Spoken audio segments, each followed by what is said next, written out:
अस्सलाम वालेकुम दोस्तों तव्हांखे ॿुधाईंदा हलूं त जेका नेक्स्ट एपिसोड ज़हर ज़िंदगी जी किस्त अचण वारी आहे। छा वाक़ई रबन जेको आहे अहमद खे ऐं ओठी खे माफ़ करे छॾींदो अगरि अहमद ऐं ओठो उन्ही खे मीरा ताईं पुॼाइनि था।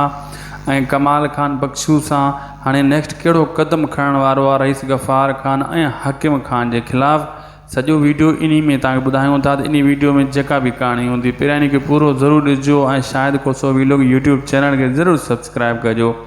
पहिरीं ॻाल्हि दोस्तों नेक्स्ट एपिसोड में तव्हां ॾिसंदो त हाणे जेको आहे अहमद वञी मुलाक़ात कंदो रबन सां ऐं उन खे सॼी हक़ीक़त ॿुधाईंदो। ओठो तयारु आहे ऐं तो निकिरण जे लाइ मां राह हमवार कंदुमि। जीअं रईस गफ़ार खान वेंदो हाकिम खान मिलण लाइ हाकिम खान सां मिलण लाइ पोयों अहमद हूंदो ओठे जे मथां पहारे ते। ठीकु आहे।